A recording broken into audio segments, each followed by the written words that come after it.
तो एसएससी ने एक नया नोटिस जारी कर दिया है, 8 सितंबर का ये नोटिस है। तो देखिए एसएससी ने क्या किया है, एसएससी ने टीचर्स को सीधा सीधा धमकी दी है। आपके सामने मैंने यहाँ पर नोटिस रखा हुआ है, file number HQIT 018/4/2024 IT SSC staff selection commission IT section के तहत उनका क्या मानना है, उनका क्या कहना है। देखिए तो इस नोटिस में एसएससी का कहना है warning against discussion analysis of question papers of SSC examinations. इस नोटिस की शुरुआत ही वार्निंग वर्ड से की है, उन्होंने वार्निंग दे रहे हैं टीचर्स को, उन्होंने वार्निंग दी है against the discussion and analysis of the assessee paper under the public examinations, prevention of unfair means act 2024। ठीक है, अनफेयर मीन्स को प्रिवेंट करने के लिए इन्होंने नोटिस जारी किया है कि जो टीचर्स हैं, यानी कोई भी टीचर्स हैं, इंस्टीट्यूट है, कोचिंग सेंटर्स हैं, उनका क्या रहेगा कि वो जो एग्ज़ाम्स हैं उनका एनालिसिस नहीं करवा सकते, वो उस पर डिस्कशन नहीं कर सकते। It has come to the notice to the of the commission that certain individuals discuss, ये इन्होंने नोटिस किया है, ये नोटिस में आया है कि कुछ इंडिविजुअल्स हैं जो पेपर को डिस्कस करते हैं, एनालाइज करते हैं और उसको सर्कुलेट करते हैं कंटेंट्स को क्वेश्चन पेपर्स के of ongoing and held examination. तो यहाँ पर आप सामने देख पा रहे हो, यहाँ पर दो चीज़ें मेंशन्ड है, एक है ऑनगोइंग और एक है हेल्ड एग्जामिनेशन। तो बच्चों पहले तो हम ये समझते हैं कि ऑनगोइंग एग्जामिनेशन क्या होता है और हेल्ड एग्जामिनेशंस क्या होते हैं। तो ऑनगोइंग एग्ज़ाम का मतलब होता है वो पेपर, ऐसे एग्ज़ाम्स जो अभी चल रहे हैं। जैसे कि अगर कोई भी हम एग्ज़ाम की बात करें, CGL की, CHSL की, MTS की, CPO की, कोई भी एग्ज़ाम जो एसएससी एग्ज़ाम के अंडर आता है, तो अगर ऐसा एग्ज़ाम जो अभी ऑनगोइंग है उसका डिस्कशन करना सख्त मना है, उसका एनालिसिस करना भी सख्त मना है। यानी अगर किसी का एग्ज़ाम आज के दिन हुआ है तो आज की शिफ्ट का जो आंसर की होगी वो मैं कहीं भी प्रोवाइड नहीं कर सकती और कोई भी प्रोवाइड नहीं कर सकता और उस पर हम डिस्कशन भी नहीं कर सकते, उन क्वेश्चंस को भी डिस्कस नहीं कर सकते। ये एसएससी ने सख्त मना कर दिया है।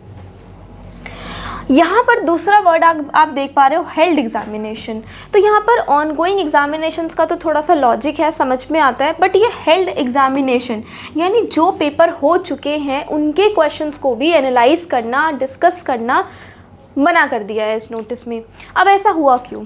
ऐसा एसएससी ने इसलिए किया क्योंकि अभी जो एसएससी एग्ज़ाम्स करवा रही है उसमें हर एक पेपर में ऑन एन एवरेज 10 से लेकर 15 क्वेश्चंस तक गलत होते हैं, उनके क्वेश्चंस में एरर्स होते हैं। और एसएससी अब बिल्कुल भी ये नहीं चाहती कि कोई भी टीचर या कोई भी स्टूडेंट्स तक ये बात पहुँचे कि उनकी जो कमियाँ हैं, उनकी जो गलतियाँ हैं वो कोई पकड़े।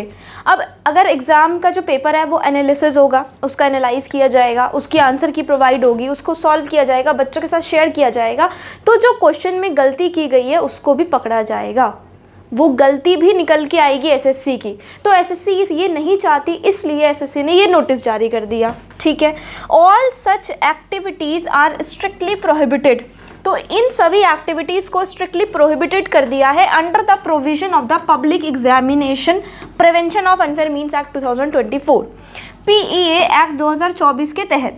The relevant provisions are as under. तो अब यहाँ पर ये 3 सेक्शन आपको देखने को मिलेंगे, section number 3, section number 9, section number 10। इन 3 सेक्शंस के अंदर क्या क्या दिया गया है कि अगर आप इन चीज़ को फॉलो करते नहीं हो तो आप पर देखिए क्या क्या पेनल्टीज़ वगैरह लगाई जा सकती है। तो यहाँ पर फर्स्ट है section 3 unfair means. Unfair means का मतलब है प्रोहिबिट लीकेज। अगर आप लीकेज करते हो, पेपर को डिस्क्लोज करते हो, एक्सेस करते हो, position dissemination of question paper answer की और any part thereof without authority. अगर आपको अथॉरिटी नहीं है और बिना अथॉरिटी के अगर आप इनमें से कोई भी काम करते हो तो आप पर अनफेयर मीन्स का सेक्शन 3 लगेगा, सेक्शन 3 लागू होगा। उसके बाद है section 9 nature of offences. All offences under the act are cognizable non bailable, यानी कोई भी मंत्री, कोई भी आपके नॉन टू, कोई भी आपकी बेल नहीं करवा पाएगा, नॉन बेलेबल होगा, एंड नॉन कंपाउंडेबल, यानी किसी भी कीमत पर आपकी जो गलती होगी वो माफ़ नहीं की जाएगी। ठीक है, उसके बाद है सेक्शन नंबर 10। सेक्शन नंबर 10 में कुछ पेनल्टीज़ हैं, देखिए, individuals imprisonment of 3 to 5 years and fine up to 10 lakh rupees. यानी अगर कोई इंडिविजुअल अगर पकड़ा जाता है इस चीज़ का कि वो कोई एसएससी एग्ज़ाम का एनालिसिस कर रहे हैं, उसको डिस्कस कर रहे हैं, उसको डिस्क्लोज़ कर रहे हैं, तो 3 से 5 साल तक की जेल हो सकती है और 10 लाख रुपए तक का जुर्माना लग सकता है। 10 लाख रुपए तक का जुर्माना लग सकता है अगर कोई इंडिविजुअल है तो। अगर आप एक सर्विस प्रोवाइडर हैं या इंस्टीट्यूशंस है, यहाँ पर इंस्टीट्यूट को भी ऐसे यहाँ पर इंस्टीट्यूट को भी मेंशन किया गया है। फाइन लग सकता है अप टू 1 करोड़, 1 करोड़ तक का फाइन लग सकता है।